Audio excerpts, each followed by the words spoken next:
engaging people, but what's important is the engagement. What's No. important is the conversation or the nod or the acknowledgement more than the gift. And then on a larger scale, I would say find an organization, because I know this isn't necessarily a local group on this call, um, that has a good reputation, do some due diligence, make sure that they're an organization that you want to support, and then figure out what they need. At Pathways, we have a food pantry that we're always asking people to do drives to keep full. That's a big one. We have an Amazon wish list, and that's where we get most of the housewares for when we move people into a new apartment. So, forks and knives and dishes and drives for things like that are always fabulous. Um, Volunteering, the Furniture Bank has lots of opportunities for volunteers, for individuals, and for groups, for team building activities. We do a lot of that at the Furniture Bank. Um, Writing a check is always good too. I never say no to money because I know that we are good stewards of people's money, and we like to do that. The other thing is, I just saw it flash up, and I always forget to mention this on the chat. The Furniture Bank takes donations of furniture. Some can be picked up, some can be dropped off, and the Furniture Bank website you can get through the Pathways website, and there's a form on there if anyone has something. We do a lot of work with colleges. So dorm furniture turns over every, I don't know, 7, 10 years, depending on the school. And we love dorm furniture. That's a biggie. And it's you know one of the greatest joys of seeing a child that hasn't had their own bed now moving into a house, and you come in and you deliver the bed and you put the bureau down, and that kid immediately starts folding their clothes and putting it in the dresser because now they have a place to keep their treasure belongings, and that's amazing. So, yeah, donations and support for Furniture Bank is always welcome as well.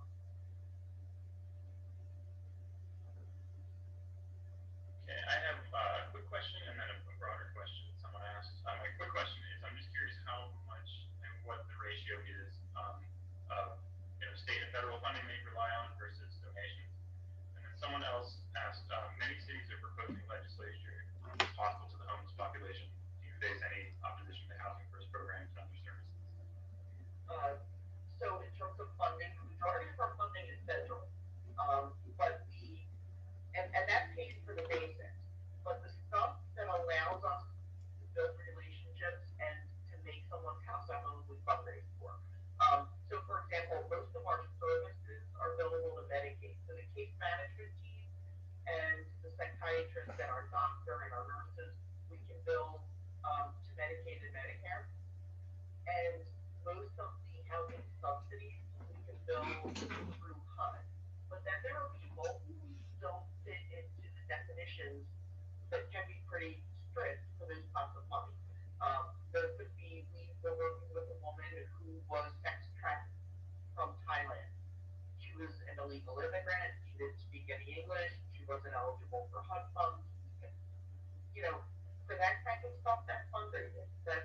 We have to use money that we fundraise to support people like that. Um, Making sure that people have, dishes and spoons and stuff when they move in, that's fundraising. All of the things. Making sure that my case manager, if they need to buy somebody a pair of shoes because the person doesn't have shoes and we don't have a donation in their size, that they feel comfortable enough to just buy the shoes and not to have to get 7 levels of permission to do that, right? And that's yeah, that's all part of fundraising. There is a lot of hostility, especially right now in our nation. The past 4 years has gotten a lot worse, and I'm hoping that it will get a little better. Um, the hostility, I believe, is frustration. So, it comes out, people don't know what to do with their frustration. So it comes out as, I hate these homeless people. I don't want them in our community. They're no good. Whatever the conversation becomes. But it's really people's frustration with a problem that's so large they can't figure out what they can do get any better. And I think part of our job as creating opportunities for people to contribute, for people to give, for people to feel like they are able to make even a small difference in this huge problem. And our problem isn't homelessness.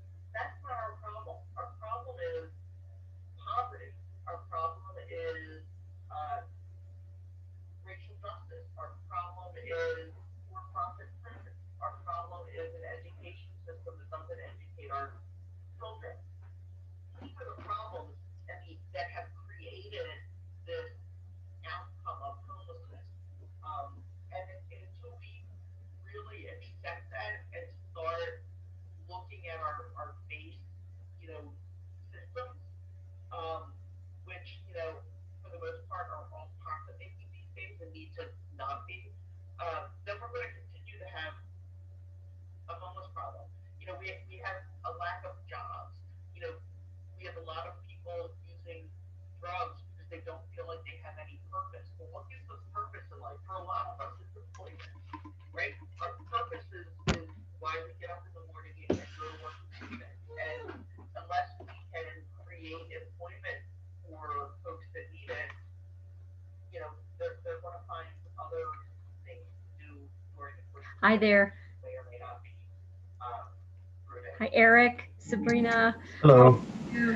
I've got two devices going. I'm listening to the keynote speaker on one and then listening to this one. So we are just waiting for Ryan and then we can get set. So Erik, is your last name Modig, long O? Yes, it is. Thank you.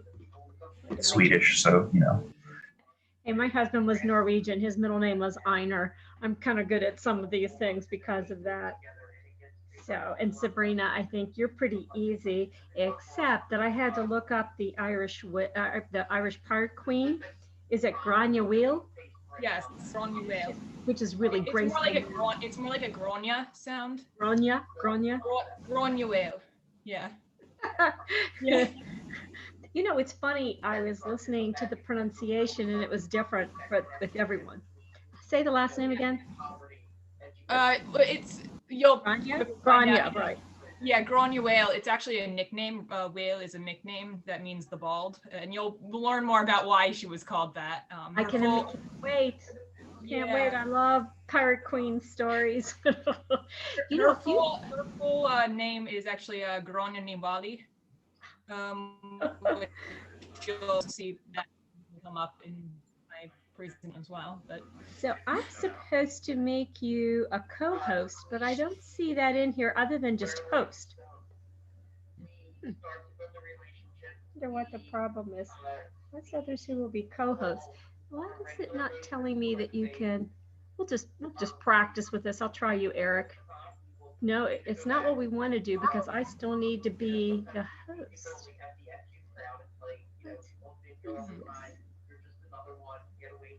Allow to multi-pit, remove, report. I don't see a co-host thing here at all. I just see host. I didn't know that you could co-host, honestly. I've seen people do it before, but I don't know how. Well, I've never. Let me try something else. It just says it's not an option. Here comes Ryan. If you can put a little bio in the chat, that would be helpful. Just a short thing because it will introduce each of you. I'm not paying attention to this. I should just mute it. You want us to write this in the first person or the third person? Third person, because it'll be me reading it. Okay. I'll watch it. And my thought, hi Ryan. Hello, how's it going? It's going. I'm just trying to figure out how to make people co-hosts. And it's not giving me that option. If you can type a short bio about yourself in the chat in third person, that would be great.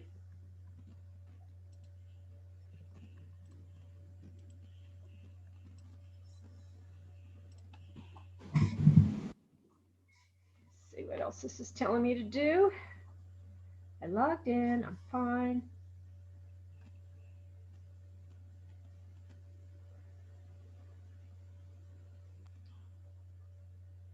It says, once others who will be co-hosts have logged in with their own account, go to the participant list. Well, I'm at the participant list.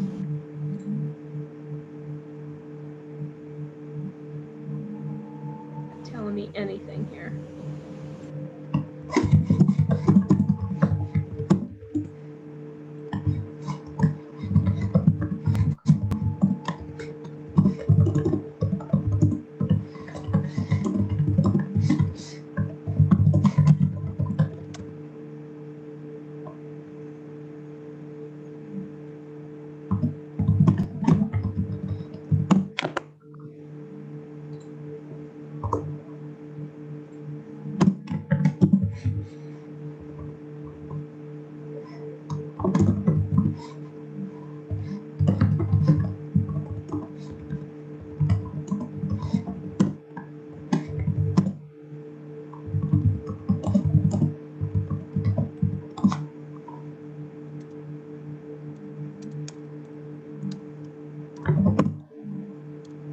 And because there's 3 of you, my thought here was to give you each 15 minutes and then like maybe 5 minutes for questions, move on to the next person.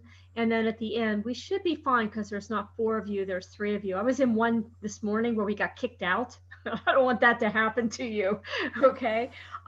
So we can then take general questions at the end. How's that? That Sound like works. a plan? I'll try to keep the time. I am still. All right. My bio's in the chat. Oh, volume. thank you. Let's see. Why is it? I see This is one. a slightly altered version of my bio from the Illuminate journal last spring. So Oh, okay, great. yeah, That was a lot. Whew. Okay, that's what they wanted us to put there. So that sounds fine. I may just kind of like. you can skim over it, mention over. Well, but you know what I think what I've been doing with my classes, and I still a long story. I'm at Point Park University in Pittsburgh. I retired from full-time work, and 1 p.m. present or possible pass in 5 minutes meeting ID. I guess maybe I just haven't started this, so we'll start it. I have no idea. Oh, happened.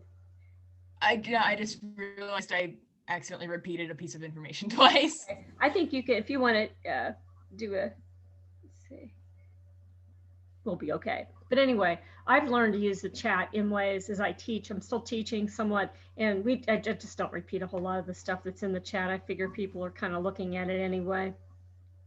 So we'll see. But the virtual things are just not fun. I did a whole virtual statewide conference last month. It took years off my life. Yeah, I'm not a fan. And I wasn't even the tech person of it. I helped create it, and it was just that there's just so much. Are you on campus or are you studying virtually? What are the 3 of you doing? I live at home, but I'm doing one class right now on campus. It's the only one I'm taking this semester. I'm not transferring. Okay. I did that. How Yeah, about you, Erik? I actually graduated in December, but obviously with COVID, I wasn't able to present Right. prior to now. But I'm currently looking at a couple of grad school options. I'm leaning towards George Mason University, where I was recently accepted.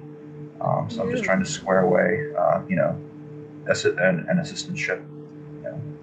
Money is always nice. Well, it is. And these are harder because a lot of people, postpone for the year, and I'm sure there's a little more competition for those assistantships. Mm-hmm. Yeah, I think there's something like a 10% rise in just the general rate of grad school applications this time around. So. I don't know. We may be recording our little conversation, but they'll figure that out. Ryan, how about you? Are you still you on campus studying it from home? Yeah, we're 100% online. We've been 100% online for the last 2 semesters. So, and I'm also a senior, so I'm not going back. The last 2 years are online, but what can you do? Oh, well, you can't. I mean, my son was to get married last year. We ended up postponing that till this year.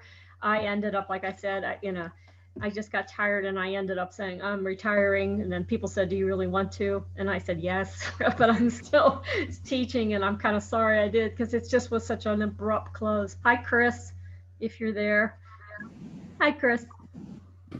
Hey, Helen, how are you? Okay, you know, when I'm right clicking on their names and the more, it just tells me I'm not seeing the co-host. So they shouldn't actually need to be co-hosts. I think once they start speaking, if depending on how you have your view set up, the speaker should be the primary person that is visible. Okay.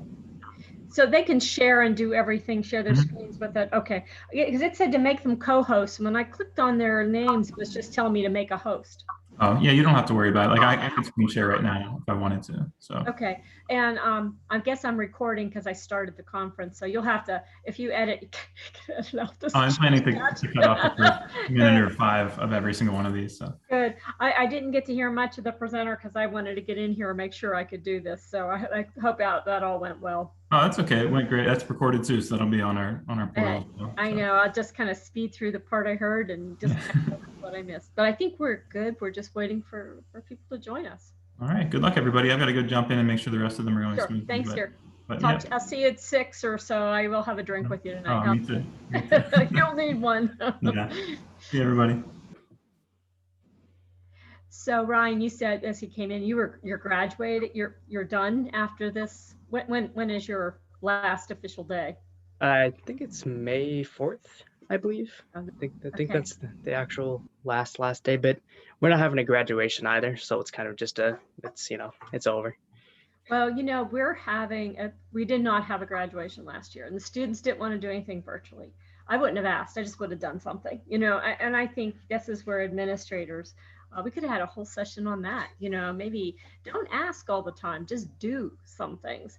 And, you know, if you're stuck, it's easy. I've been to some really great virtual events. I've been to some crappy virtual events, but, you know, there's always ways to do it. What ours are doing, and I don't know, Erik, do you get to go back for graduation or? They've given us the option. I'm probably not, just because, well, not everyone in my family is fully vaccinated yet. So, okay. And I've got at-risk members in the household, so. Okay. You know, they've been on TV, radio, newspapers. They're begging people here. I'm in Allegheny County in Pittsburgh. We have so many appointments open that they're opening them up to everyone now. You know, just my son actually, who just is 31. He ended up getting a call to hurry up, get here in an hour to this hospital. You know, we don't want to waste shots. So I hope you all get vaccinated and soon. And I'm actually getting my first shot, I think, 5 o'clock. So after the conference, I'm jumping in the car and driving. So. Good. Well, good luck. I didn't have much of a reaction with either one of mine. Just a little bit. Sore arm, a little bit of a headache the second time. Which one did you get? Moderna. Okay. Yeah, I'm getting the Pfizer one. Yeah, that's where my brother-in-law works. So you're in good hands. I can tell you that. Sabrina, what about you? Do you have a graduation at Northampton? Yes, I'm probably not going to be doing that until after the autumn though, because there's still one math class I have to take Gotcha. before I can graduate, because I have a learning disability that makes it hard for me to do math, so there was no way I was going to do it online. So, but NTC is saying that they're going entirely back on campus in the autumn, so I'm gonna have a chance to finally take that math class and graduate. But that'll be interesting because theoretically I'll be dual enrollmenting. So. Well, that happens a lot. Yeah, I mean, you're not the only one who's done things like that, so it's interesting. Just Hi, the Kara. stupid math Welcome. class. You know, it's the way it goes. It's these are all, but what they're doing where I am is I don't know if we're coming and sitting in the audience, but we have a playhouse. So the students are going to walk across the stage, be recorded, say happy graduation, and then goodbye. I don't know what else is happening, but it's one of those things. So we're at 1:02. So you're hoping we get some more participants. Kara, did the speaker just kind of end just now, or? I attended the first part of the speaker, but not the second, just because the audio was all a little bit rough on my end. So. Isn't this just such fun? I tell you, I said I wanted to make sure I could get this started, so I kind of booted away, and I was wondering, I didn't know how close it was to the end. Right. see if we'll wait a couple more minutes and then we'll get started. And you're from where, Carol? Northampton Community College in Bethlehem. Thought I saw Sabrina wave to you. Yep, absolutely. Great. Yeah, I'm from Point Park in Pittsburgh, and I was the honors program director for a long time. And they claim I caused the pandemic to go on. I had decided to stop working. I don't like the word retirement. Stop working full time. That's my whole phrase is time. And I'm still teaching, but I'm not directing the honors program anymore. Okay. I couldn't resist these conferences. And it's gorgeous here in Pittsburgh. I mean, it's going to be 80 degrees today. Oh my goodness. Oh, but it snowed about 10 days ago. So you know how that kind of crazy stuff happens. So I wish we were in Albany because I have a feeling it's a nice day up there. Yeah, absolutely. I'm just tired of this whole thing. We all are. We are comparing shots and vaccinations. So Sabrina or Ryan, are you in line to get your vaccination yet or not yet? No, I'm not. We haven't been able to schedule mine yet. My dad's halfway through it. My mom did the Janssen, so she was a once and done situation. Good. But I'm still looking Okay. Any people, but okay. Ryan, how about you? I'm hopefully getting mine right after this. I have an appointment, I think at like 3:30 or something like that. So right when this is over, I'm going. I think I'm getting the single dose vaccine. So Johnson & Johnson. Yeah, Johnson & Johnson. Yep. That'll make your life a whole lot easier. Yeah. Well, we'll give it one. I have 104. We're going to wait till 105 and then we'll start because then anyone who wants to watch this can watch the recording. And Great. Karen and I will ask questions. We are good at this kind of stuff as we go. In fact, I'm sitting here with this is my first NCHC conference. I remember this vividly. It was in Washington. No, it must have been my second. It's the first one I got a portfolio. It was funny because we used to get really great gifts like this. And this is a great mug. And I got almost like a messenger bag, the first one, and then it started to tail off. It's expensive to have these things. Okay. Let's see what my time is. So what we're going to do, Kara, as I said, we'll give them each 15 minutes and then some questions in between, and then we'll see where we are at the end. Countdown. Okay, we will get started. Welcome everyone to this session of Our Possible Pasts. I'm Helen Fallon. I'm the former honors director of Point Park University in Pittsburgh, longtime devotee of conferences, and always love to be a moderator for sessions. We have 3 young people here who are going to give their presentations today. And I'm just going to introduce them in the order in which they type their bios into the chat. Sabrina Moody is a liberal arts history major at Northampton Community College. Her goal is to become an archaeologist and historian specializing in Irish history, culture, and mythology. She has presented on various history-related topics as a guest lecturer for both the language arts and history departments at her college. She's the founder and president of her college's first ever Celtic Culture Club and is a member of the Bethlehem Celtic Cultural Alliance and is part of their Celtic Education Committee. She's also a member of the W.S. Hancock Society, participating in a variety of community events as a living historian. Ryan Kelly is the second person here. He attends Southern New Hampshire University and will soon graduate. We think it's May 4th. He's going to check that date to be sure. His major is history and his concentration is with ancient Roman history, particularly around the collapse of the Rome Republic and the rise of the empire. And Erik Modig, who is already a December graduate of Kutztown University. He's a self-proclaimed history nerd. Oh, we would have such fun, Erik. I love museums, so am I, even though I'm a journalist. Erik majored in history and enjoys reading, hiking, and watching reenactors portray famous battles. His historical passions include the Byzantine Empire and the United States of America, as well as Germany in the early 20th century. I'm going to kind of go in the order that I saw you on the program, if that's okay with you. And Ryan, you'll go first. You'll have 15 minutes to talk to us about when did the Roman Republic, not empire, really fall. And I'll mute myself and you can just take it away and you'll have 15 minutes to go through your work. Sure thing. Thank you very much. Okay, is that Sharon good. Can we see that? Yeah. So good afternoon, everybody. My name is Ryan Kelly from Southern Hampshire University, and my research project I'd like to present is when and why did the Roman Republic truly fall? Now, first, talking about some of the issues is going to be really important in understanding why the Republic ended up collapsing. Probably the biggest problem that was causing problems within the Republic was there was severe economic inequity. The upper class, who generally control the politics, they also controlled the economics. This meant that most of the land, most of the businesses were owned by such a small percentage of people that your average person never really saw any wealth in their life. These elites particularly would have access to certain materials and commodities such as grains and linens, and ended up having complete monopolies and were able to control the markets to their own benefit.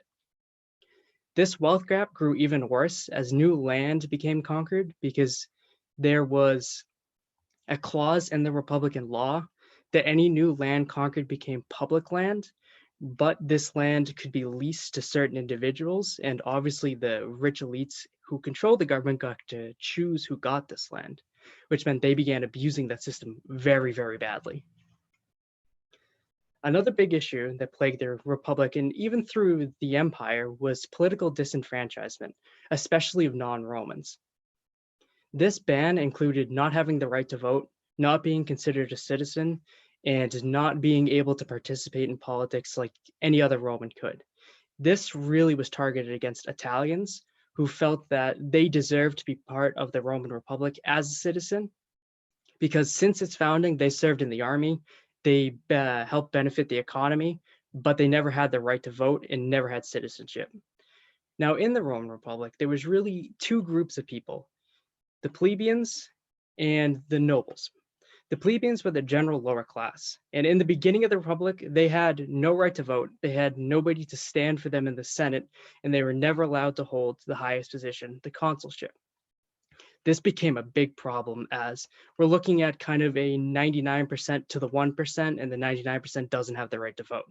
That's a very dangerous kind of relationship to have there. And for the 1%, almost all of the positions ended up being hereditary. The same people would serve in the Senate, the same people would be elected for generations and generations. And the way a family viewed how powerful it was how many consulships it had in the past.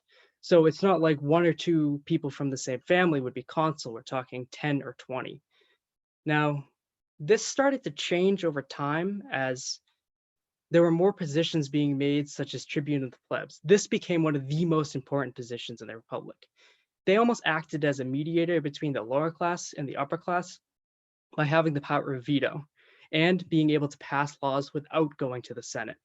And these people had to be plebeians. They were elected by the plebeians and they stood as kind of their champion. Now, there was also two political parties in Rome, the populares and the optimates. One on one side, the reformer side, and the optimates on the other, the noble side. And these two parties fought like you wouldn't believe.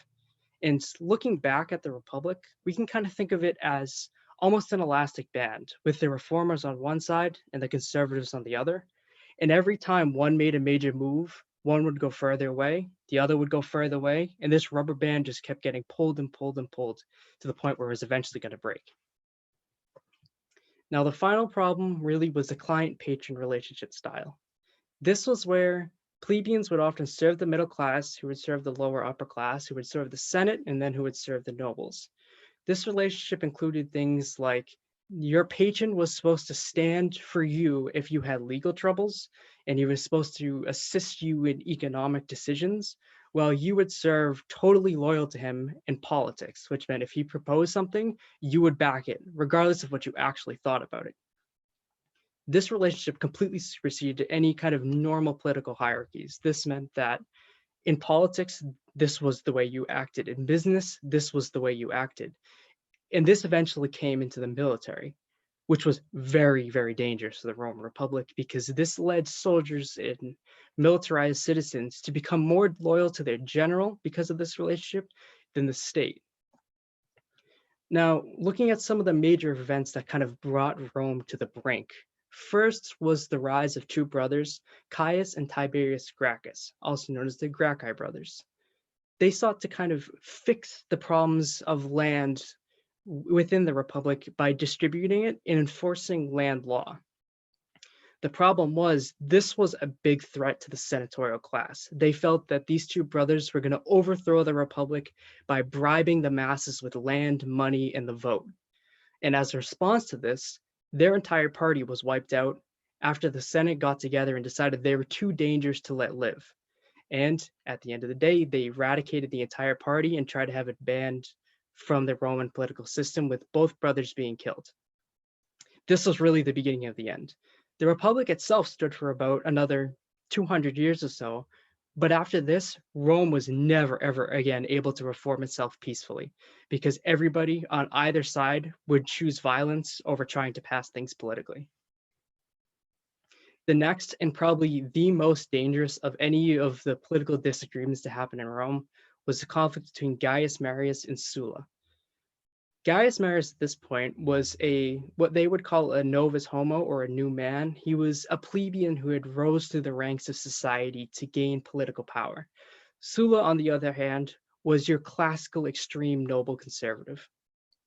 These two had served together in the military, had always been trying to undermine each other with their political differences, and Gaius Marius, being Sulla's senior, always felt he had the authority to tell him what to do. This kind of relationship is always going to lead to some kind of conflict, but nobody realized how bad it really would get. For the reformers' point of view, which was Gaius Marius' championing party, they had become extremely radicalized, as that elastic band had kind of stretched to the breaking point. Violence was normal. There were assassinations in the street, in the Senate House, on the steps of the Senate. Elected officials were being stabbed because someone did not agree with their politics. This was kind of the most dangerous it had become yet. In response to this, Gaius Marius decided that he was going to use this dangerous political situation to get rid of Sulla. What he tried to do was to have his commands, his military commands, removed and try to put him on trial for phony charges. Most people thought, well, Sulla's going to listen, he's going to stand down, but this was not the case. When the messengers arrived to Sulla, that he was demanded to hand down his command to Gaius Marius, he had elected officials who were sent to him, essentially senators, killed. Now, at this point, everybody in the city of Rome was freaking out, because there was a military led by a man who just killed politicians right outside the gates. And Sulla did what it sounds like he was going to do. He marched on the city. Never in the history of Rome had any Roman ever raised a hand to the city with an army. This was terrifying. So for Gaius Marius, he knew he couldn't just leave the city to Sulla. So before he left, he killed everybody in the city who may have opposed him on anything. Even rich people who may have been neutral, he killed them just to take their money and declared it legal. This Sulla could not stand. These were his friends and even his family members. So when he took the city, he decided he was going to do the exact same thing to the other side. And at this point, there are some estimates that would say about 6,000 of the upper class were killed in this couple-year period. And Sulla had left the city again and came back and done the same thing after Gaius Marius had died, unfortunately of a heart attack, which was kind of a very lackluster end to a very dangerous conflict.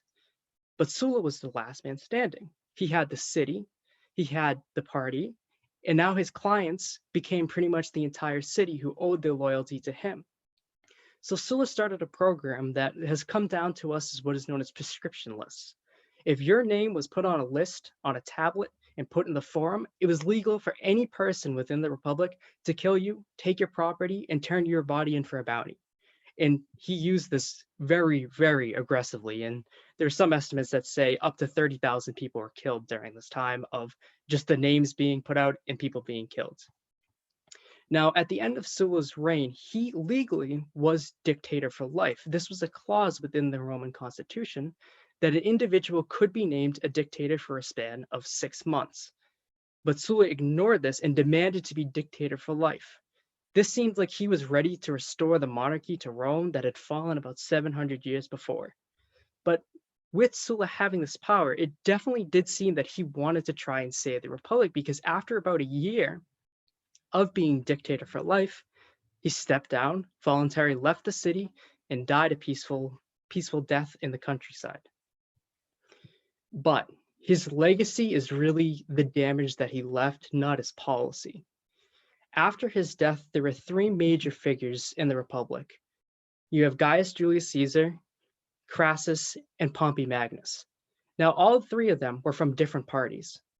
Caesar, kind of the more popular type of person, Pompey Magnus, the military leader, and Crassus, the rich elite.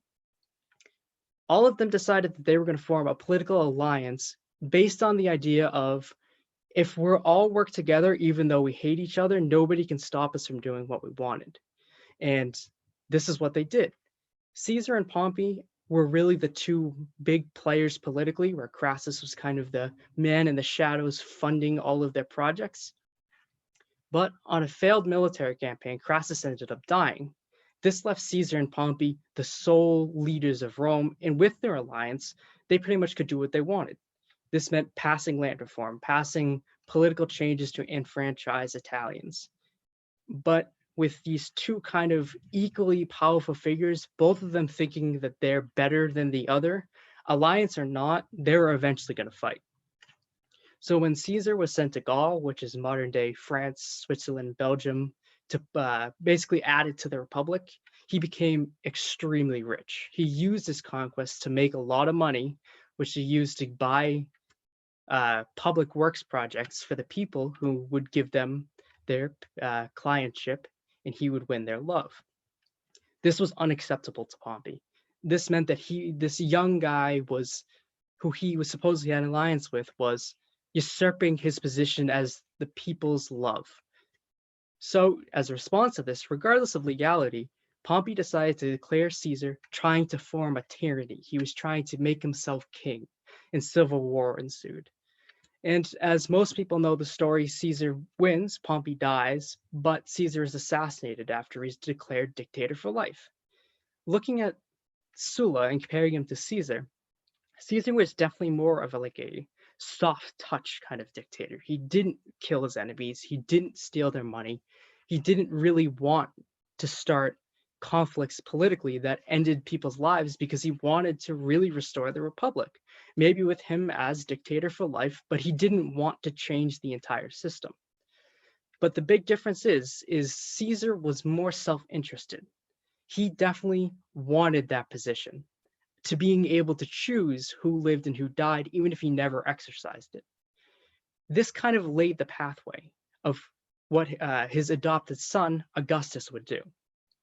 Everybody looked back and said, well, Sulla killed his enemies. That's why nobody could stop him. Sulla took the city before his enemies, so he was in the better position of power.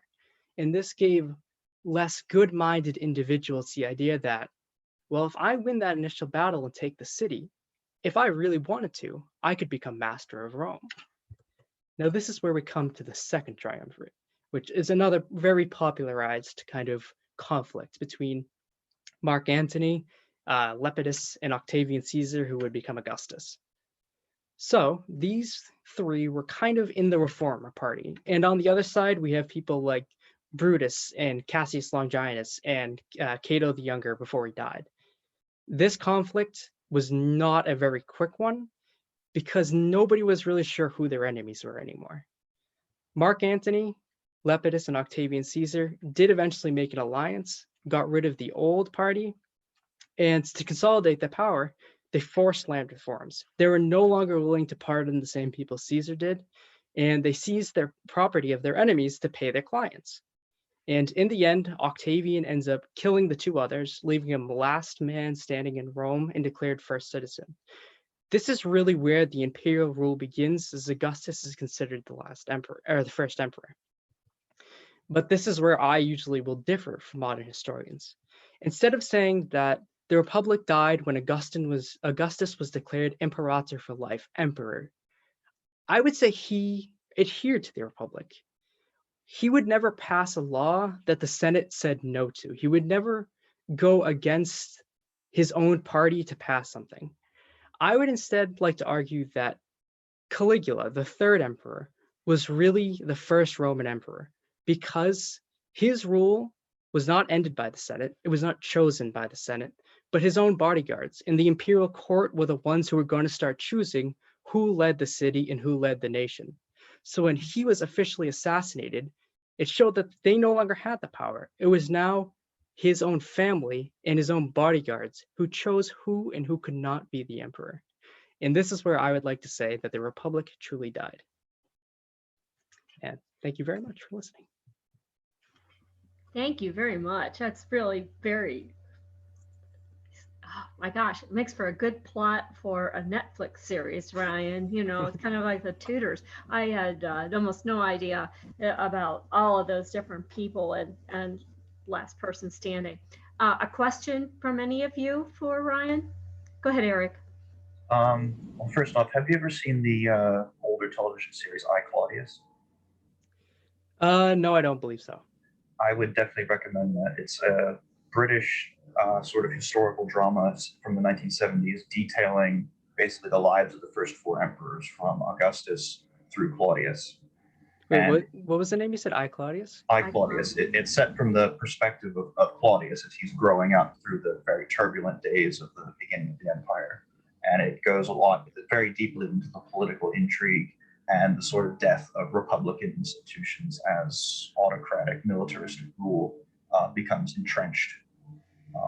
And obviously there's poisons and assassinations and drama and all kinds of things. I definitely think would be something up your alley. Yeah, that sounds pretty good. I've actually never heard of it. I will definitely check that out. Thank you for letting me know.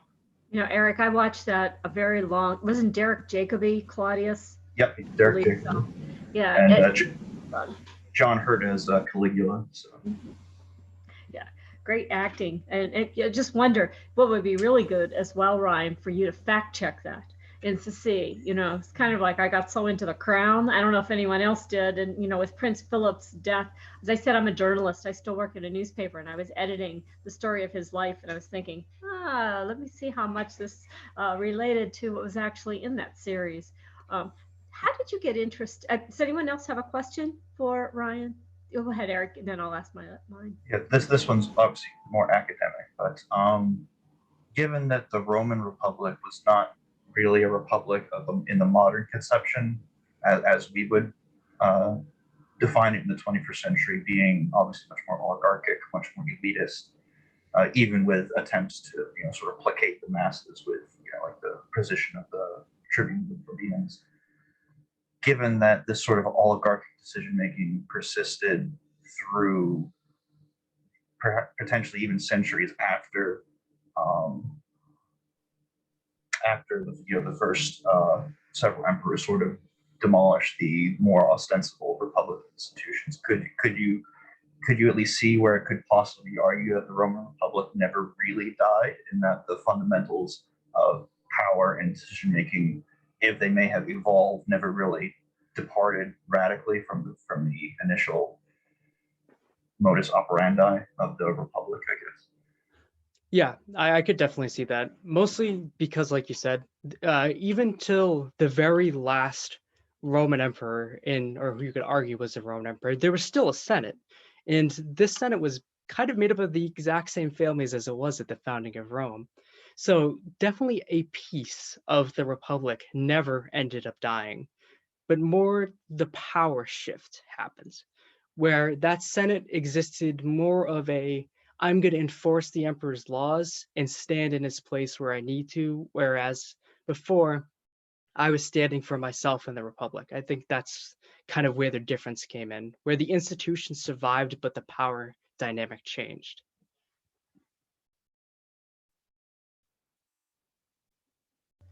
Any other questions? I'll ask one because it just started. How did you become so interested in this subject itself? If you can tell us that, that would be great.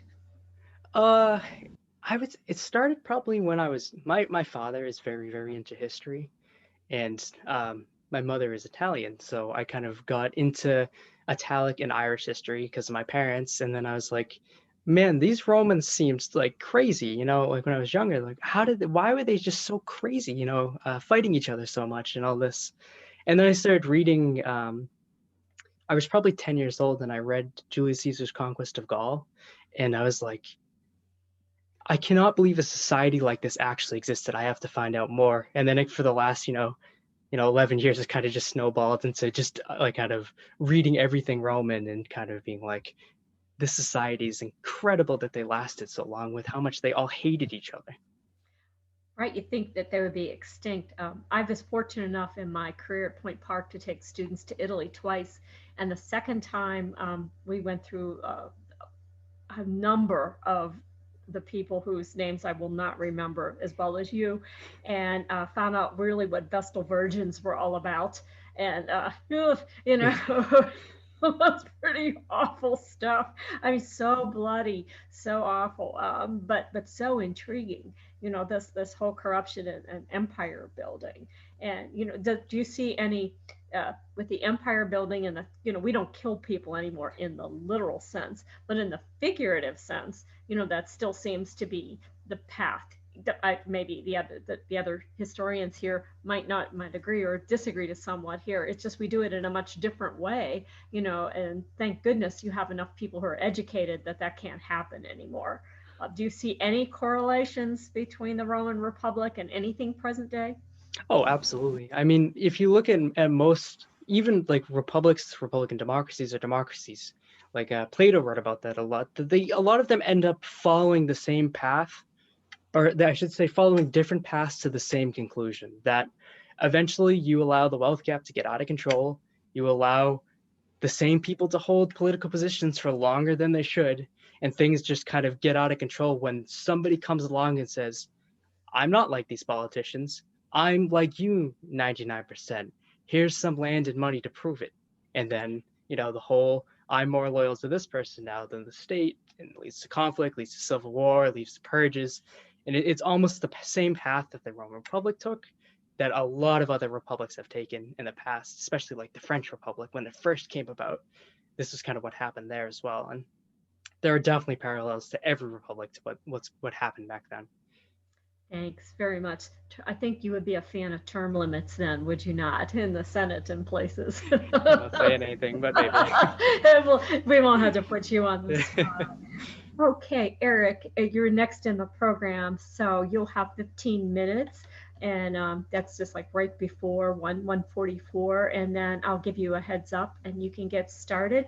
And what Erik is going to take us to a different time period with Hitler and historiography, an impossible conundrum. So I'll let you go forward with your presentation. Okay, thank you. All right, can everyone see this? Okay. Hitler and historiography, an impossible conundrum. I'd just like to give a shout out to my project advisor, Dr. John Delaney from Kutztown University. Without him, this project probably would not have happened. So, project. Hitler and historiography was my capstone for my honors program graduation, helped along again by Dr. Jennifer Schlegel, who is present with us. Hey, Doctor.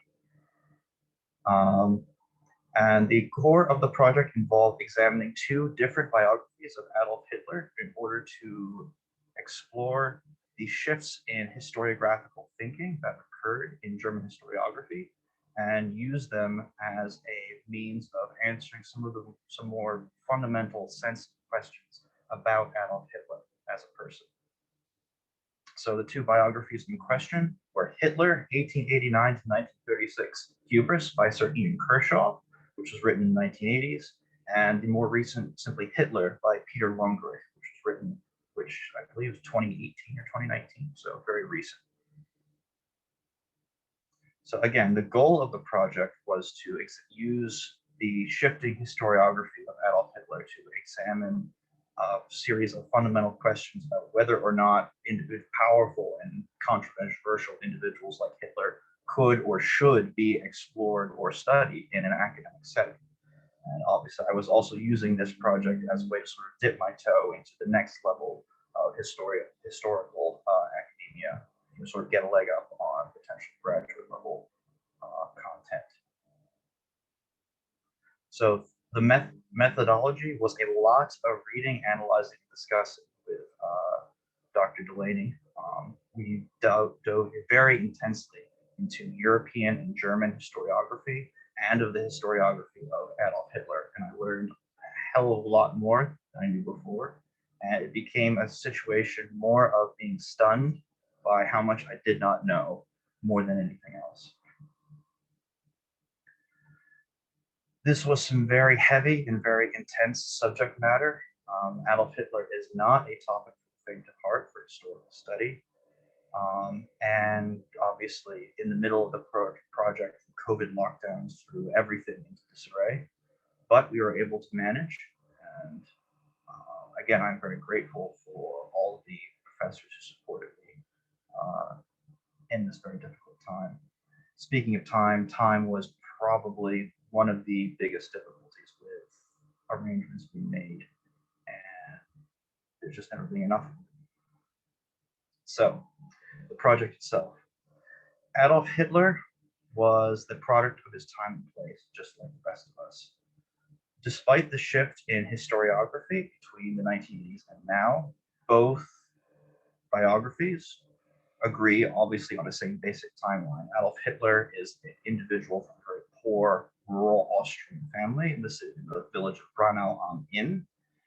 He has a very difficult relationship with his emotionally and physically abusive father, and he basically ends up a homeless nobody on the streets of Vienna and later Munich until the outset of World War I.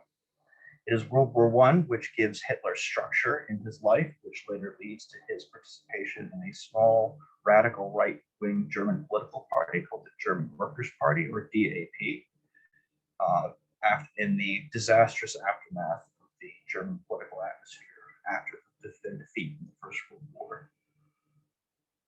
From here, Hitler essentially rises through the ranks, obviously depending on what you wish to focus on, whether it could be sheer opportunism or calculation, eventually becoming Chancellor of Germany in 1933, after increasing chaos, turmoil, and gridlock in the German political sphere.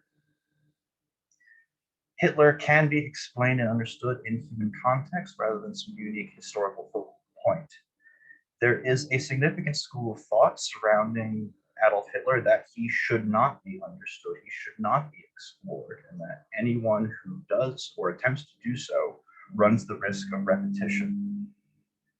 The biographies that I read stand in stark opposition to this point of view. It is through understanding and through education that people like Adolf Hitler can be quantified and ultimately avoided. Hitler is widely regarded as some sort of demonic genius, a unique figure that is completely unlike anything else in the tableau of human history because of the scope of his crimes and the sheer lunacy to many of his position on German nationalism, on the existence of Jews, on the necessity of struggle and violence as part of everyday life and as its role in society. The Hitler biographies that I read disagree fundamentally in their quest to explore and understand Hitler. Hitler is capable of being evaluated without being adhered to, even if in life he possessed a certain beguiling quality that was noted to enchant the masses and lead a civilized nation on the path of complete destruction. Hitler is not a demonic genius. He is a mortal man like the rest of us, and it is through enlightenment rather than ignorance that we can avoid following in his footsteps. Historiography surrounding Hitler has seen something of a resurgence in narrative power and emphasis on individual autonomy. The biography by Sir Ian Kershaw, which was written in the 1980s, did not give Hitler a lot of personal agency. All of Hitler's actions, from rising as this obscure bohemian corporal, as President Paul von Hindenburg of Germany described him, to becoming the most powerful person in his new Germany. Hitler is seen as more as a vehicle for social forces. He does not tend to act with a great deal of personal agency. His successes are largely attributed to opportunism and luck, rather than any particular skill or talent on his part. Meanwhile, the more recent biography by Peter Longerich has a very different view of Adolf Hitler and his own role in his rise to power. Longrick's Hitler is much more calculating and much more, I don't want to say opportunistic, but willing to seize a chance rather than let it go to the wayside. And he also understands that an unconventional approach is sometimes more effective than not doing anything at all.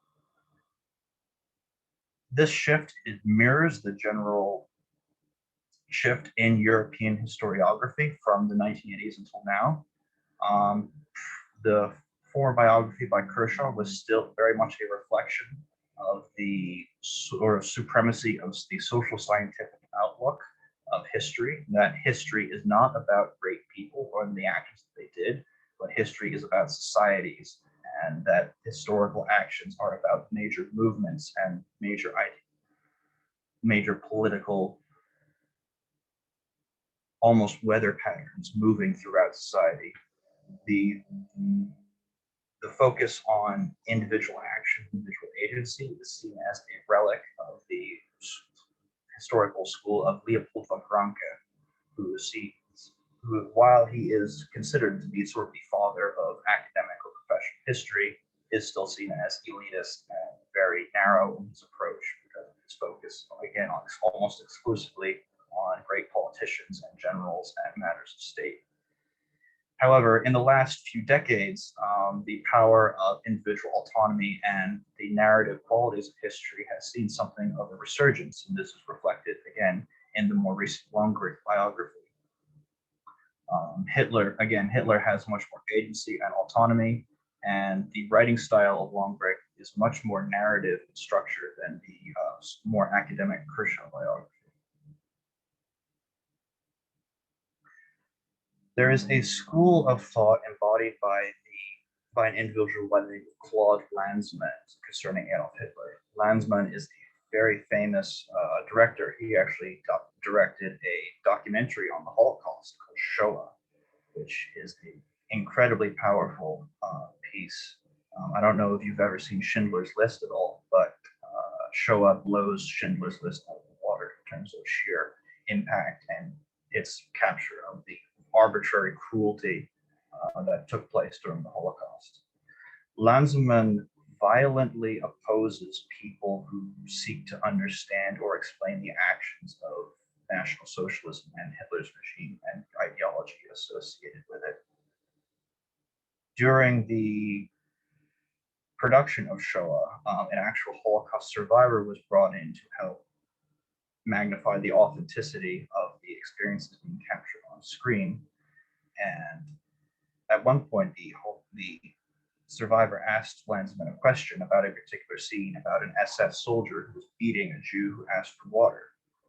Lanzmann spent a significant amount of time verbally attacking this Holocaust survivor in a manner that was later described as totalitarian in nature, for his daring to tread upon this forbidden grove of knowledge by seeking an explanation as to why. Education and explanation yield wisdom and understanding, while ignorance and fear breed repetition. It is not through ignoring or shoving into a little black box all knowledge of Hitler and all possible explanations for his terrible actions that we can avoid him. Because if we don't have wisdom and the hard-learned lessons of who he was and why he came to power, we will end up unwittingly trotting on the same path. And the biggest obstacle to actually fully understanding Hitler is the erosion of time upon reliable sources. Hitler died in 1945 when he committed suicide in his bunker underneath Berlin. Since then, there has been so much supposition, so much speculation, so much extrapolation, and so much politicization of sources surrounding Hitler that it can be incredibly difficult to find a clear picture of who he was and what the rationales behind his actions were. This does not mean, however, that it is impossible to understand Hitler. Hitler is explainable within the human context, even if we are lacking some key information simply lost to time because of the damage to information done. Again, I'd like to thank Dr. John Delaney, my academic advisor, and also Dr. Jennifer Schlegel, the director of the Kutztown University Honors Program, as well as my parents. Without their unwavering support, none of this would have been possible. COVID was a very challenging time, but with their steadfast and unwavering support, we were able to triumph regardless. And here are my sources. Thank you. Thank you very much, Erik. We can go to questions. Oh, go ahead, Brian. A question for you.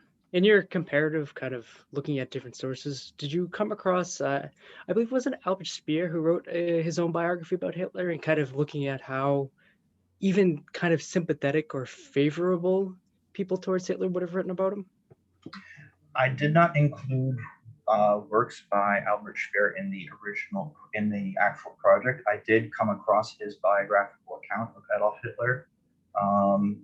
I was hesitant to use sources written by those close to Hitler because they tend to be more tainted, I guess, if you want to put it that way. Mostly because, especially with a lot of former Nazi functionaries, Nazi generals, there was a tendency to sort of clean up their own particular self-image. Oftentimes while they were in the process of writing these pieces, they were also like on trial for crimes against humanity. And so they were eager to sort of seize control of the narrative to potentially spare themselves the hangman's noose in many cases. Hi, thank you, Erik. Great job. I had a question, I guess two questions. First of all, can you think of an example that might illustrate kind of the very different approaches that you've seen in depicting Hitler, and whether he's just kind of a vessel for cultural forces, or whether he's his own kind of autonomous being? Certainly. Was there any were there any particularly dramatic examples that you came across in your historiography? Yes. The immediate steps before Hitler becomes chancellor, the round of political maneuvering, is portrayed very differently in the two biographies. Hitler wins. Hitler's party, the National Socialist German Workers' Party, wins the German elections in 1932 with 37% of the vote. But he does not become Chancellor of Germany until 1933, because the conservative elites who controlled what was left of the German Republic at the time, had essentially locked the German state into a pseudo-dictatorship. Hitler was not the first dictator of Germany. There was Heinrich Brüning, Kurt von Schleicher, and Franz von Papen all ruled as essential dictators of Germany before Hitler. However, in 1932, with Hitler being the head of the largest party, he obviously demanded to be made chancellor by President of the Republic, Paul von Hindenburg. Kershaw treats Hitler's continuing refusal to compromise with Hindenburg and his sort of puppet Chancellor von Papen to maybe form some sort of coalition as Hitler sort of falling back on just his stubborn obstinacy. Kershaw notes that Hitler is a very stubborn individual, and that when things don't go his way, he tends to simply dig in his heels and sort of clap his hands over his ears and shout until he gets what he wants. This displays Kershaw's assessment of Hitler as a very amateur political operator, and his sort of success through happenstance and luck rather than any genuine skill on his end. In contrast, Longerich sees much more deliberate calculation in Hitler's actions during this time. He sees Hitler as deliberately delaying negotiations during a apparent period of crisis within the German government. He sees Hitler as leveraging popular discontent in Germany, not only because it's been 3 years of essentially non-democratic rule, but also the Great Depression has ceased to abate since the 1929 stock market crash. He sees that the German government is increasingly concerned by the prospect of a communist revolution, and Hitler has sympathetic individuals in the government who are leaking reports by the army that are suggesting that the German military on its own is not strong enough to both protect the national borders and put down a communist uprising. So Longerich sees Hitler as playing the game in a much more shrewd and deliberate manner. And again, this is a much more narrative and personally autonomous route, rather than just sort of throw your hands up in the air and shout until you get your way, thing that Kershaw does, where he sees Hitler more buoyed by, again, the rising radicalization of the German political right, and the increasing popularization of anti-Semitic sentiments.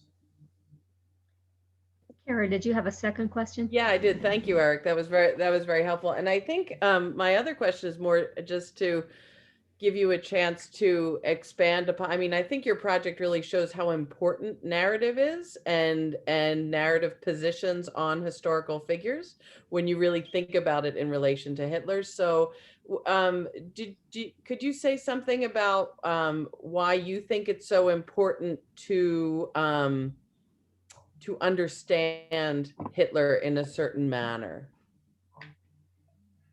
I believe that all history is a combination of several factors coming together. You have people, you can see you can see history in the context of people making individual actions. You can see history in the context of societies changing in ways that have been noted in the long term. You can see history as the results of geography or some other almost deterministic or predestined factor. I think that that viewing historical events through a narrative and through a narrative form of personal autonomy is incredibly important, because at the end of the day, history is the study of people. It's the study of human beings who are making actions. And it is, while it is possible that these actions are informed by pre-existing factors, could be their own personal belief systems or the realities of the situation around which they're making decisions. At the end of the day, they are still human beings, and they're still making the decisions. And it is understanding this focal point that we can better understand not only ourselves, but our past, as well as potentially our future. Great, thank you so much. Any other questions? I do have a question, but I'm going to hold it. I want to for after Sabrina, because it might end up being a question for all three. Same here. So thank you. Thank you very much. Okay, Sabrina, I'm going to try my best once again to say this name. Sabrina from Northampton is going to tell us about Gráinne. Still can't get quite that Gaelic right. Ireland's pirate queen, and I had to look up that pronunciation, but I can't wait to hear about this. So Sabrina, you have 15 minutes, and I'll give you a heads up at about 5 minutes before the end of your time, and we'll make time for questions. Go ahead, dear. Let me get my presentation here. All right.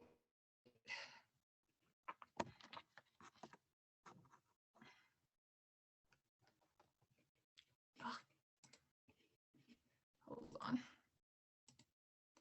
There we go.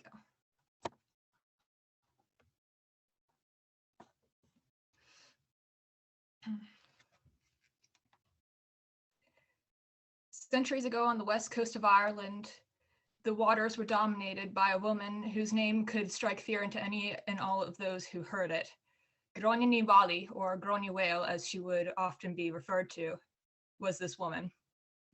And she acted as a constant thorn in the side of the English during her lifetime and during their conquest over Ireland under the Tudors.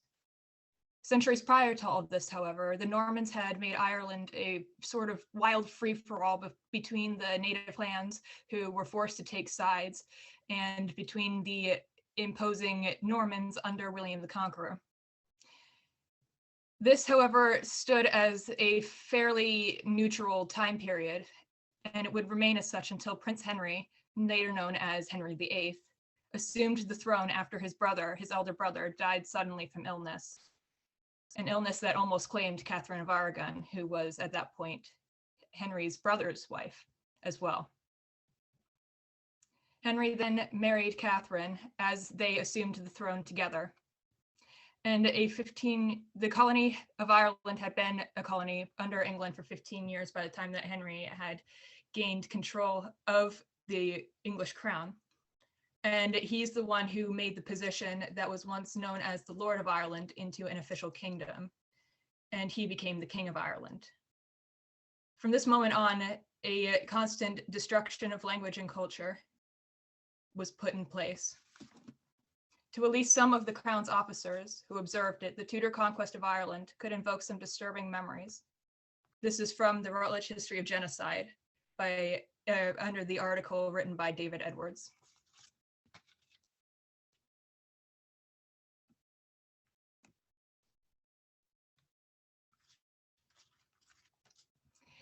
The daughter of the O'Malley clan chieftain Owen Dubhdara O'Malley was born 3 years before Queen Elizabeth I.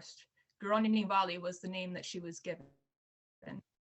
She was born here in Clew Bay on a small island called Clare Island. Clew Bay itself was a dense dense maze of inlets and rocky shorelines that was incredibly dangerous and difficult to maneuver to any who did not know how to maneuver it properly, including most of the English Navy at the time.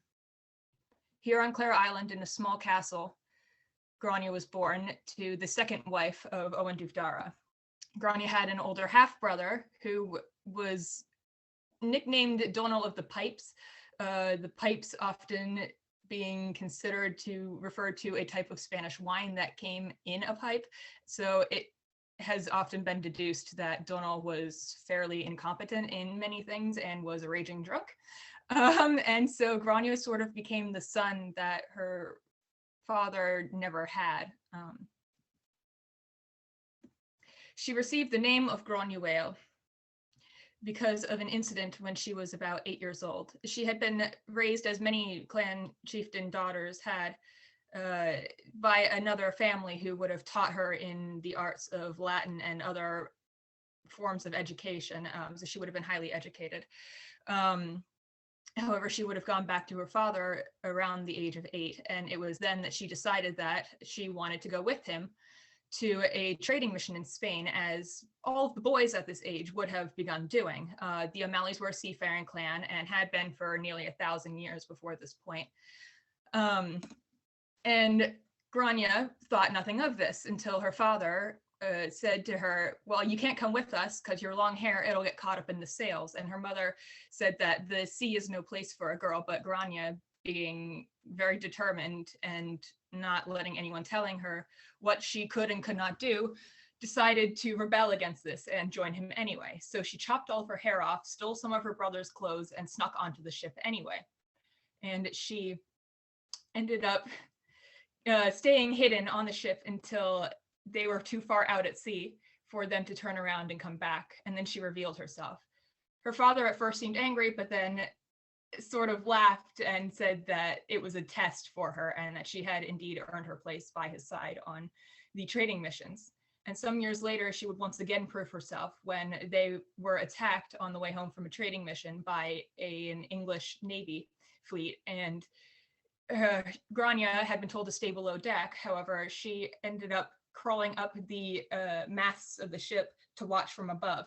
And it was here that she saw her father stumble across the deck wounded and was about to be killed by one of these English officers. So she decided to act and pounced on the back of this English officer and ended up killing him. And the entire battle came to a standstill. And this is a theme that we'll see several times over throughout her life. Everyone was so shocked at what had happened that they didn't know what to do, how to act. And it would end up resulting in the English surrendering because they didn't know how to react further from this point. And so the name Gráinne came out of the incident when she had chopped her hair off. Gráinne meaning Gráinne the bald, or Gráinne cropped hair. And this would be a nickname that she would become known by for centuries, even after her death. Now, when she was 16, she had reached marrying age, the age that all young people in Ireland, but especially those of some sort of status, would marry.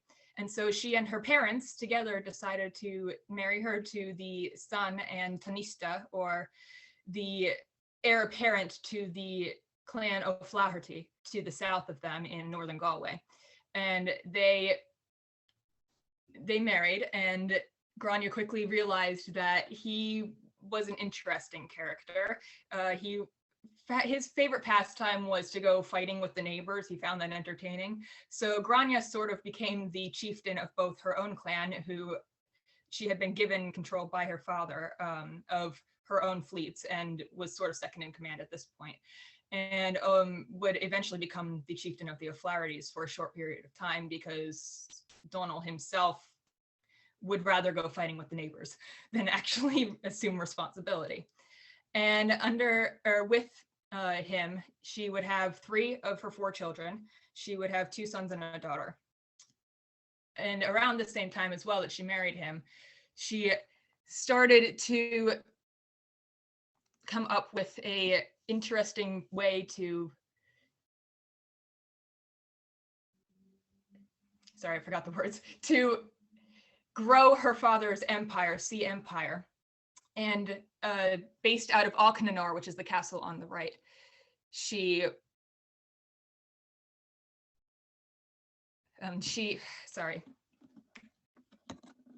grew her empire by putting a law over the waters that her family controlled, and anyone sailing under an English flag would have to answer to her and pay a tax to her, and if they didn't, she and her men would sail up alongside them and attack and take everything on board and essentially tie up the entire crew and leave them adrift. And under her, as a 16-year-old, the trade was booming. Now, Donald was killed about somewhere between 8 and 10 years into their marriage, and she found herself in a situation where she had to return home to Clare Island, because normally she would have been entitled to a widow's portion. However, she was denied this by the families, by the clan of her late husband now, and so she returned to Clare Island. However, not long after this, she got word that there was a shipwreck off of Achill Island in the northern portion of the territory that she had accumulated from her father, who had also passed away recently. So now the chieftain of her clan, she took her men and sailed north to Achill Island and found a man washed up on shore. This man was Hugh de Lacy, and he was almost dead from almost drowning in the shipwreck. Well, she had fell in love with him and decided to take him home and nurse him back to health. And the two entered into a very steamy relationship, and it seemed to all be going well. However, she had let him go out hunting one day, and there was a rivalry between herself and the McMahons, and they ended up hunting him down and killing him while he was out on this hunting trip.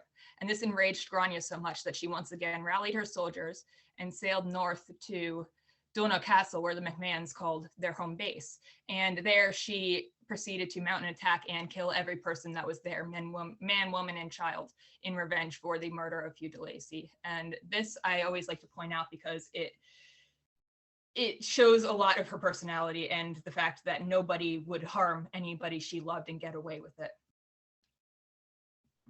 Now, many years after this attack, she had accumulated almost all of the region of Clew Bay, except for one castle in particular, Rockfleet, also known as Carrickahowley. It was in control of Richard an Ian Burke, and Burke was the chieftain of the De Burke clan, a Anglo-Norman clan that had come over during the Norman invasion several centuries prior. Now, under Burke, with Burke, she realized that the marriage laws would work in her favor in order to gain control of Carrickahowley, and so she uses them to her advantage. There were marriage laws put in place that established a series of tiers for those who were entering into the union. And one in particular said that the woman, if her family owned more land than the man's family, her family would gain total control of the man's land to maintain and essentially own.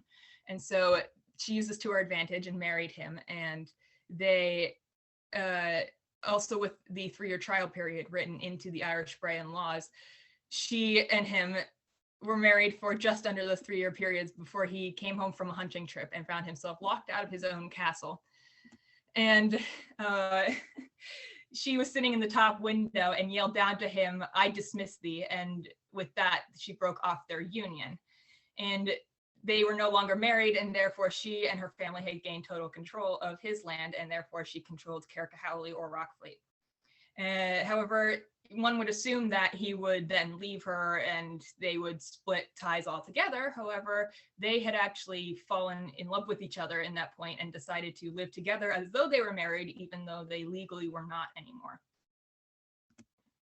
And about a year after they broke off their marriage, Gráinne gave birth to their only son together, Tibod Nilongberg, Nilong meaning of the ships. And this is fitting because of where he was born. Once again, she was on the way home from a trading mission to Spain when suddenly they were attacked by a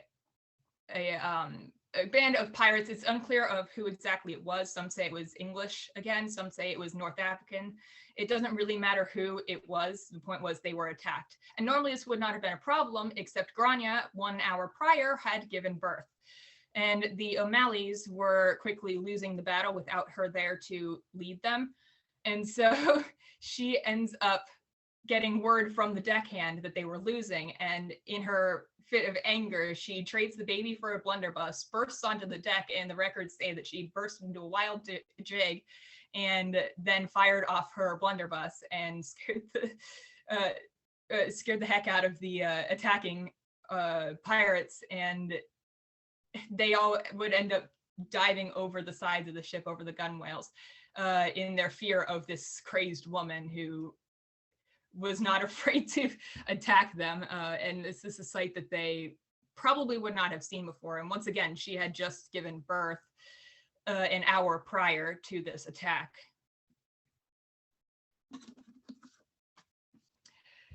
Now, just after this time, Queen Elizabeth, who had assumed power of the English monarchy, she had put in place a new governor named Richard Bingham, who was a cruel governor in comparison to the previous governors of Connaught. Richard Bingham's main goal was to destroy Gráinne and destroy any rebellion that she may have been inciting, and decided to do this in the most brutal way possible.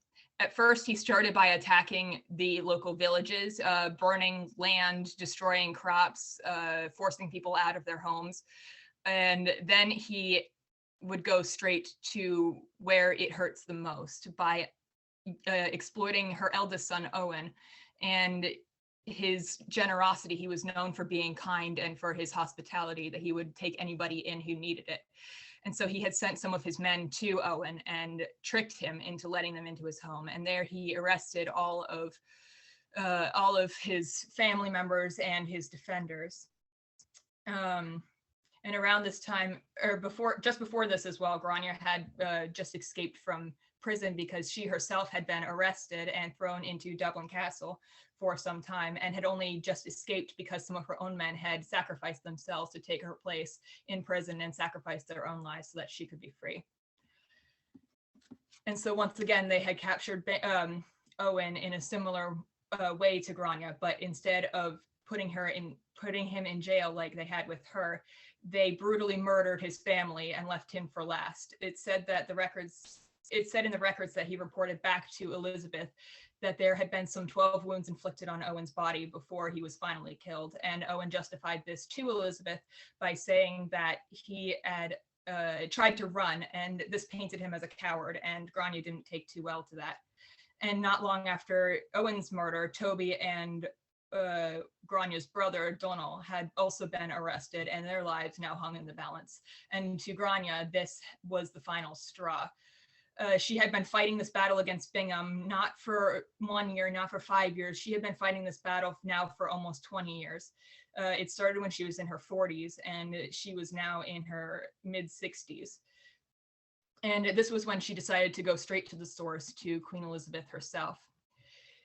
In the late part of 1595, Gráinne had written to Elizabeth and requested audience with her. And much to the surprise of everybody, she had actually been granted audience. And so in the summer of 1595, she sailed to England and up the River Thames to Greenwich. And after several months of waiting, she was finally granted this long-awaited audience with Elizabeth. and this moment would go down in history as the meeting of the Pirate Queen and the Virgin Queen. Both women were in their 60s upon meeting each other, and Gráinne had hoped to obtain by this some sort of immunity from Bingham because he had gone too far. He wasn't attacking her, he was attacking her family. And Gráinne defended herself to Elizabeth, saying that everything I have done, every rebellion has been to protect my family. I'm doing what any mother would, protecting my family. And as an extension of that, it would also mean the protection of her culture as well, which was really more of what she was trying to protect, but her family was definitely a major part of that as well. And so it said that they started off their conversation, but Gráinne suddenly sneezed. And one of the court members gave her a handkerchief to blow her nose, and Gráinne blew her nose and threw it into the fire, as she normally would have in Ireland. But this caused everybody in the court to stand in stunned silence and gasp, and they didn't know what was about to happen because, well, in England, one puts our fine English cloth back in their pocket and not throw it away into the fire and destroy it. And so Elizabeth said this to Gráinne, "Is this what you really think of our fine English cloth?" And she replied very boldly by saying, "Well, in Ireland, we value cleanliness more than putting something soiled back into our pockets." And everybody expected Elizabeth to say, "Off with her head, kill her. She's rude, she's whatever." And that's not what she said at all. She actually burst out laughing hysterically because she admired Gráinne. And to Elizabeth, Gráinne was everything she wished she could be, but couldn't, for one reason or another, because of the way the English society was functioning, how it functioned. Sabrina, we're getting really close to the end of time, dear. So are you just about done? Okay. Yes, I am. Okay. Sorry about that. All right. So by the end of their conversation, Gráinne had won immunity, and she had won all of her lands and her fleet back that Bingham had taken from her over this 20-year battle. And she, in return, had promised that she would serve Elizabeth as a member of her naval fleet and would no longer fight against the English. However, we know from various state papers later that Gráinne would actually go behind the backs of everybody and ended up aiding the rebels in the upcoming Tyrone Rebellion that was actually just begun around the same time, but really would kick off in the aftermath of this. And she did this by closing off the River Shannon with some of her fleets, and would use this blockade to ferry supplies up to the rebels and also prevent the English from using the waterway as a means of attack. And finally, she retired right after the Tyrone Rebellion in 1603 and would end up passing away in her sleep at Clare Island, where she had been born. And she was buried at the Abbey on Clare Island as well, St. Bridget's Abbey here, which is a place that she would have spent many of her days praying before going out to sea on her many voyages. Finally, she had 4 confirmed children, and the youngest one, Toby of the ships, who was the one born on the ships, would end up becoming a protector of everything that she had fought for, and would be named as the first Viscount of Connaught, and would continue in the aftermath of everything she had fought for to protect the Irish independence. And lastly, she would become an icon in Ireland and America today, being a part of many stage shows, television programs, and of course, most importantly, during the Irish War of Independence, she would be the person that they would sing her name. They would sing her name as they marched into battle to fight once again against the English in the Irish War of Independence. Okay, let's see if there's a couple of questions. We've got about 4 minutes left. All if right. you can just take Sorry for running slide down there. Yeah, you can tell you're passionate about this. Some questions for Sabrina? You need to take down your screen, dear. Okay. And hold on. There we go. There, we got it. Some question? Any questions? Right, the way. Go ahead, Erik. 2 years ago, I actually spent a summer in Ireland, in which I learned a lot about the process of the Anglo Norman conquests of Ireland, and how there were many Anglo-Norman families who, upon receiving tracts of land in Ireland, tended to adopt Irish customs and almost become more Irish than the Irish. Was this something that was a factor in Gráinne's life? I mean, you mentioned several local aristocrats with whom she had various dealings. Was there any recognition of the fact that they had, in their own way, sort of tailored their lifestyles to try and fit in better with the locals? Yeah, definitely. Both Hugh de Lacy, the lover that she had the affair with, and Richard Eden Burke, who's the clan chieftain of the Burke clan, both of them were from Anglo-Irish families, but were just as Irish as Gráinne's own family, who was a Gaelic Irish family. So it's very complicated because there were clans on both sides, both Gaelic Irish and Anglo-Irish, who were on one side or the other. Some of the Anglo-Norman descendants were just as poorly treated by, ironically, the English at the time, and vice versa. There were some of the Gaelic Irish clans. It's after the Tudor period is when it gets more divisive, and where the Anglo-Irish become more of a ruling class over the Gaelic Irish. It's after the Tudor period. During the Cromwellian conquest in particular, they really start attacking the Gaelic Irish clans way more than any other group in the country at the time. But it is very complicated, particularly in the Tudor period, about who was on what side and who had it better than others and not. So I got you. Thank you. Dr. Schlegel, did you want to ask her question? Yes, please ask me questions. Please Well, it wasn't for everyone. I know we're running short on time, but it was kind of like going on Santiana. Anyway, those who forget the past are condemned to repeat it. What about those who remember the past? What are they condemned to do?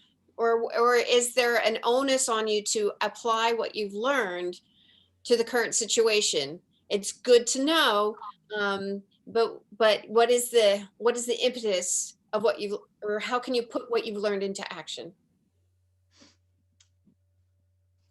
So I'll have to answer quick because we might be cut off here. to share it, obviously, to educate and to help others understand. Because if those who do not learn history are doomed to repeat it. Those who learn it but do not share it are doomed to watch others repeat it. Good. Ryan? That's very good. Ryan, go ahead. Especially for me, finding parallels between the past and the modern day, and kind of trying to get people to understand the path that they're going down and where that might end up is important for somebody who knows history. Okay, Sabrina, probably about 20 seconds, I have a feeling. For me, I find that those who do know the past, I find it almost in the opposite way, that those who do know the past, they will see that people were able to accomplish all of these things, and therefore you yourself are able to accomplish it.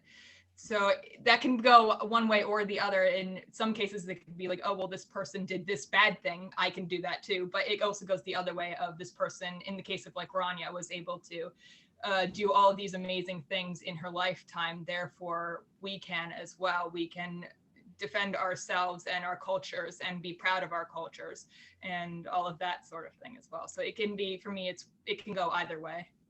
You know, I truly appreciate all of you, the work that the three of you have done. Very fascinating, different periods of history.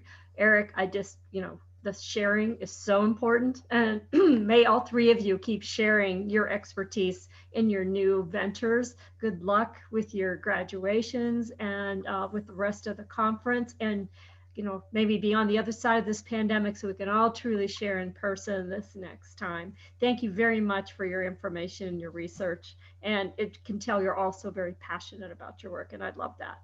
Thank you, Kara. Thank you, Jennifer, for being here as well. I guess I end it now. Thank you. Bye-bye.